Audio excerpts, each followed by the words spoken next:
Jangan lupa untuk subscribe dan nyalakan lonceng notifikasinya. Pemirsa, lingkungan pendidikan maksud kami sejatinya merupakan tempat yang aman bagi peserta didik dalam menuntut ilmu dan mengembangkan diri. Namun kenyataannya tak selalu seperti ini. Beberapa waktu terakhir kasus kekerasan seksual terhadap mahasiswi hingga santriwati mencuat ke permukaan dan memantik kemarahan masyarakat. Yang terbaru seorang guru yang harusnya menjadi teladan tapi justru berbuat keji dan tega menghamili belasan santriwati. Kami akan ulas singkat kronologi kejadian dari kasus ini. Berikut ini data yang sudah kami kumpulkan dari sejumlah sumber. Di sini terlihat dia adalah Heri Wirawan, pengurus pesantren sekaligus guru ngaji yang tega memperkosa 12 muridnya sendiri. Bahkan sejumlah santriwati ini hamil hingga melahirkan anak. Perkosaan santri ini terjadi di pondok pesantren di kawasan Cibiru, Jawa Barat. 12 santri korban pemerkosaan guru pesantren ini oleh Heri Wirawan. Di sini dikatakan korban melahirkan adalah sebanyak 9 bayi dan 2 korban tengah mengandung. Kemudian perbuatan terdakwa ini ternyata sudah terjadi selama tahun 2016 hingga tahun 2021. Polisi kemudian mendapatkan laporan pada bulan Mei 2021. Kasus ini tidak diungkap ke media maksud kami karena menyangkut dampak psikologis dari anak. Kemudian persidangan ini telah dimulai sejak tanggal 17 November 2021 dan Kemenak saat ini sudah mencabut izin operasional pesantren yang kemarin memang diduga menjadi tempat Heri Wirawan melakukan kekerasan seksual terhadap 12 santriwati. Kasus kekerasan seksual di dunia pendidikan khususnya di pesantren bukanlah kali pertama terjadi. Peristiwa ini kerap berulang. Kami merangkum sejumlah kasus yang terjadi sepanjang tahun 2021. Kita lihat di November 2021 adalah korbannya 15 siswi SD. Kemudian lokasinya adalah di Cilacap, Jawa Barat. Pelakunya adalah guru agama. Yang kedua adalah pada Oktober 2021, korbannya santriwati, lokasinya di Mojokerto, Jawa Timur.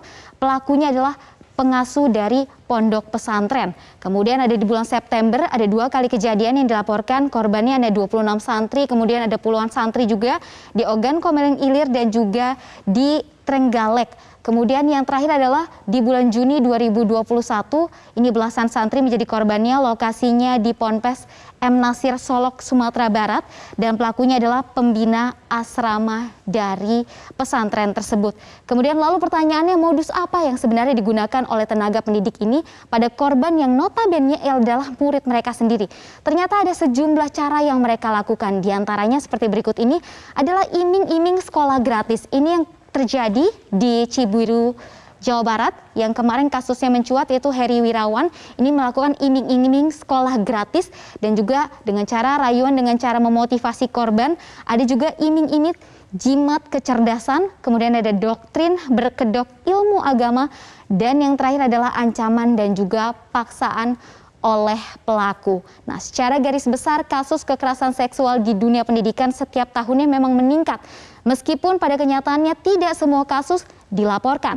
Komnas Perempuan membeberkan dalam lembar fakta kekerasan seksual di lingkungan pendidikan sepanjang 2015 sampai 2020. Ini Komnas Perempuan menerima 51 laporan kasus kekerasan seksual dan diskriminasi. Dari berbagai jenjang pendidikan, kekerasan seksual yang paling banyak ini ternyata terjadi di perguruan tinggi. Dan pesantren atau pendidikan berbasis agama ada di peringkat kedua. Kita lihat di sini datanya, 27% laporan datang dari perguruan tinggi, kemudian 19% ini merupakan pendidikan berbasis agama, 15% dari SMA atau SMK, 7% dari SMP, kemudian ada 3% dari TK, SD, SLB, dan pendidikan berbasis Kristen, dan yang terakhir ada 29% ini lain-lain, ini bisa dari tempat les dan lain sebagainya.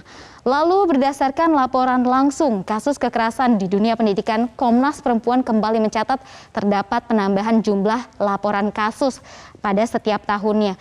Data yang kami rangkum adalah dari tahun 2015 hingga tahun 2020, ini ada 51 laporan.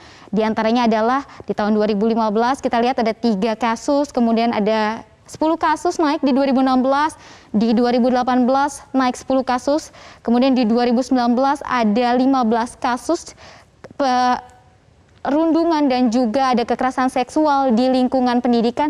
Dan data tahun 2021 dari KPPA ini mencatat ternyata jumlahnya mencapai 400 56 kasus, jumlah yang cukup tinggi.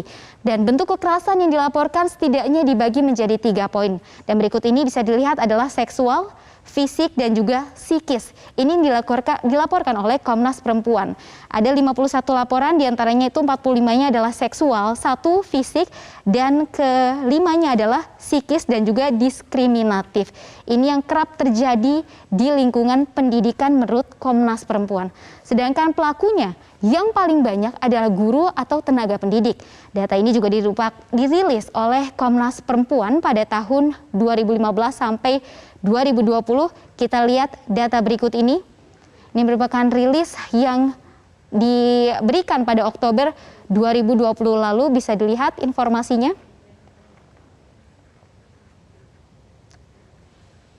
Kita akan lihat informasinya, ini adalah 50 orang yang merupakan pelaku dari kekerasan seksual terhadap peserta didik. Di antaranya adalah paling banyak guru atau ustadz, ini sebanyak 22 pelaku yang dilaporkan. Kemudian ada dosen 10 pelaku, kepala sekolah ada 8 pelaku, peserta didik sendiri ada 6 pelaku, kemudian ada yang lain-lain, ini ada 3, dan juga pelatih ada 2 pelaku. Lalu apakah hukuman bagi para pelaku masih terlalu ringan hingga kasus kekerasan seksual terus berulang? Berikut ini adalah sejumlah ancaman hukuman bagi para pelaku kekerasan seksual terutama pada anak. Di sini bisa dilihat di pasal 51 Undang-Undang Nomor 23 Tahun 2002 tentang perlindungan anak dengan ancaman 15 tahun penjara. Kemudian ada pasal 76D dan 76E UU 35 tahun 2014 juga tentang perlindungan anak. Dan di UU nomor 17 tahun 2016 pidana penjara minimal 5 tahun dan seumur hidup hingga pidana mati. Kemudian ada Perpu nomor 1 tahun 2016, ini adalah tentang ketentuan pemberatan pokok pidana penjara hingga pidana tambahan berupa pengumuman identitas, kebiri kimia, kemudian ada pemasangan alat pendeteksi elektronik yang bertujuan untuk mengetahui lokasi keberadaan dari mantan narapidana tersebut. Nah, sejumlah pelaku kekerasan seksual terhadap peserta didik mulai dari murid, santri maupun mahasiswi ini telah divonis bersalah. Bahkan sebagian mendapatkan pemberatan hukuman kebiri kimia. Namun perlu diketahui, hukuman kebiri kimia tidaklah untuk selamanya. Kebiri kimia ini dilakukan sesuai vonis hakim dengan pemberian atau suntikan obat yang bertujuan untuk menurunkan hasrat seksual dan juga libido. Jika hukuman telah dijalankan, maka kebiri kimia tidak lagi akan dilakukan. Dan berikut ini merupakan sebagian narapidana yang juga divonis kebiri kimia. Setidaknya kami rangkum ada 3 di sini. Ini ada Dian Ansori, ini pelaku pemerkosaan dan juga jual anak di Lampung. Kemudian divonis 20 tahun penjara. Lalu ia diberikan hukuman tambahan kebiri kimia selama 1 tahun setelah menjalani pidana pokok. Kemudian ada Rahmat Slamet Santoso, ini mencabuli 15 anak di Surabaya, Jawa Timur. Divonis 12 tahun penjara dengan denda 100 juta dan juga kebiri kimia selama 3 tahun. Dan yang terakhir ada Muh Aris, ini pelaku pemerkosaan 9 anak di Mojokerto, divonis 12 tahun penjara dan denda 100 juta dan kebiri kimia selama 2 tahun lamanya. Pemirsa, akar masalah munculnya kekerasan seksual bukan semata karena libido dan hasrat seksual belaka, tapi karena pengaruh relasi kekuasaan antara pelaku dan korbannya. Maka jangan beri celah sekecil apapun untuk meloloskan pelaku dari jerat pidana, tapi juga jangan mengesampingkan para korban yang perlu layanan dasar hingga pendampingan. Tindak tegas pelaku kekerasan seksual. Saya kembalikan ke Valen. Baik, terima kasih Livia Ramadanti untuk paparan Anda.